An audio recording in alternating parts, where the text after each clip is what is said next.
Hi guys, and welcome to the World Web Tour. Did I just sound like a foreign presenter? Because that is what I was going for.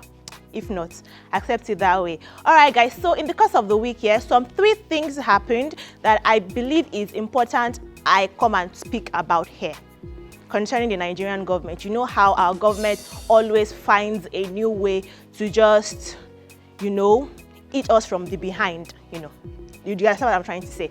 So in the case of the week, first off, between the month of January to February that we just finished, happy new month by the way, anytime you're watching this, it's going to be a new month already. 3 highly profiled kidnap issues had happened. They've abducted school children 3 different times in the country Nigeria, and somehow we are still at peace with it.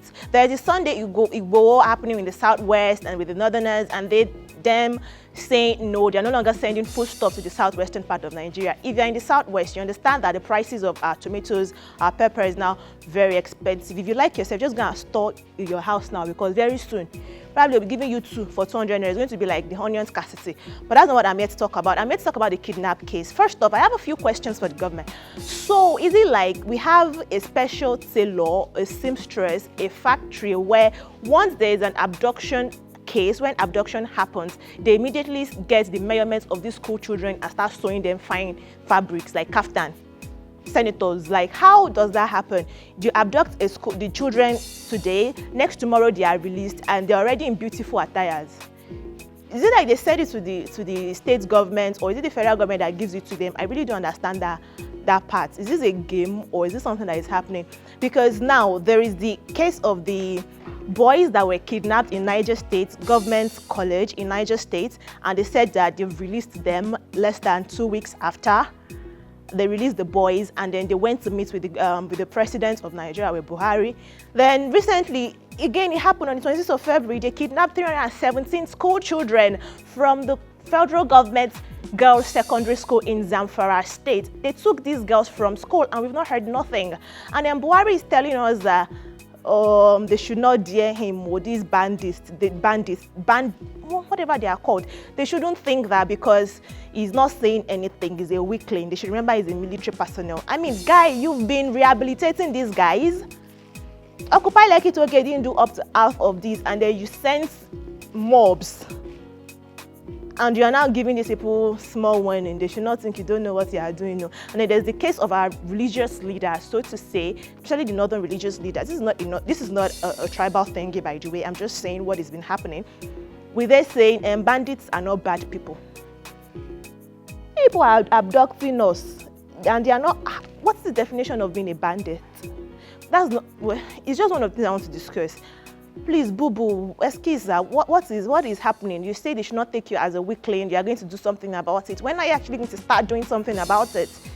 Is it until they go to all the 36 states in Nigeria?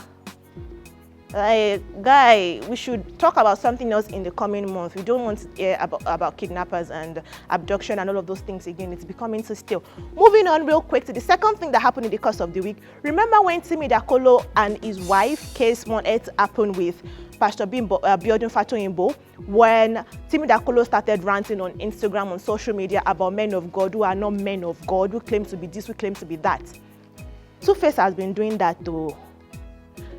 Innocent Idibia, and I'm kindly looking at him with one corner like, are you about to release something controversial about the man of God? Because recently, the only thing he's been talking about is religious leaders and how congregations are being bullied by them, how we are worshiping them, how we should wake up from slavery, how we should, open our eyes. And I'm like, something fishy going on. Something you are not telling us, sir? But although I want to see some truth in what he's saying, because, okay, it didn't just start with religious leaders. First off, it started with English-speaking countries, how we judge people who do not speak fluent English, and we're like, oh, okay, because he's used to speaking Pidgin. Maybe that's why. Then later, it moved on to African leaders, saying that we're letting the European countries take us for a fool, they're taking us for a ride, they don't have our best interest at heart. As Africans, we should really stand up for ourselves, and all of those things. And I'm like, okay, talking some sense. And now, Baba has moved to religious leaders. Recently, in a video he did early in the morning, the video is no longer on his page now, he said that a certain man of God bought a private jet. He told his congregation that he acquired his third private jet in the height of COVID-19 when people were claiming they had nothing to feed on, and his congregation applauded him. He now came back to say, oh, why is the media criticizing him, that the Holy Ghost is sponsoring him? So Two-Face was like, hello, dear congregation, how dare you applaud that statement? Do you not know that you are the Holy Ghost sponsoring him? And I really held on to that, because I honestly feel like there's something more to this, Two-Face's issue with man of God, because he's not the kind of person that speaks up. He's been in the news severally for different things, but it's usually because he's just giving birth to a new child. But since he got married to Annie Dibia, that has reduced now. We've not heard anything about that. And when the whole NSAS movement wanted to happen last year, he was one of the instigators, but on the day of the protest, he was nowhere to be found. So for Two-Face to now start raising issues now, I feel like there is something more to it, and fingers crossed, I am honestly hoping there is something more to it. Trust me, if it happens, I'm bringing it to your notice. The third thing that happened, see, this lady just wants to be in the news for anything and everything. I'm talking about this trademark of names of a thing. First off, Erica of BB Niger, the recently concluded BB Niger lockdown edition, said she has trademarked Star Girl. We said, okay, works for you, no problem. Omotola Jalade Kehinde came to say she has trademarked Omotola. Ma'am, how? Why? Omotola is a very common name. Anybody can be Omotola. So you're telling me, how does trademark work? Is it like, because it means I really can't name anything Omotola. I can't name my business Omotola. I can't name my child Omotola. Do I have to get permission from you? Now, Katharina started her own trademark. She said she has trademarked Boss Lady. And there is controversy because we know of two boss ladies, people that go by the nick Boss Lady. We have Iyabo Ojo as Boss Lady, and then we have T-Boss of BB Niger, the second edition, Boss Lady. Her sister, T-Boss's sister Goldie, came online to lambast Katrina and all of the brouhaha that comes with cloud chasing and everything like that. Well, fingers crossed. Let's see if Katrina will respond to the Boss Lady trademark, because I don't know why she has trademarked Boss Lady. Anybody could be Boss Lady, right? It's not. But what do I know? Anyways, what do you think of these three main things that happened in the course of the week? The Nigerian kidnap cases, with Nigerians being abducted here and there and things. I don't understand why we are negotiating with. There's not something else I didn't even talk about. Why are we negotiating with bandits?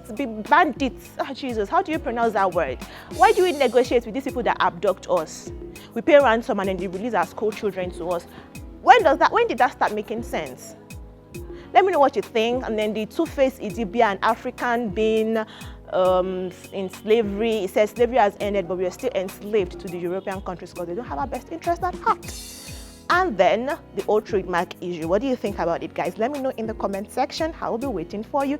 If you like this video, you know how we do it. Give it a thumbs up. If this is your first time here, subscribe and hit the notification bell rather after subscribing. If you're not new here, thank you for always staying with us, and I'll see you in the next one.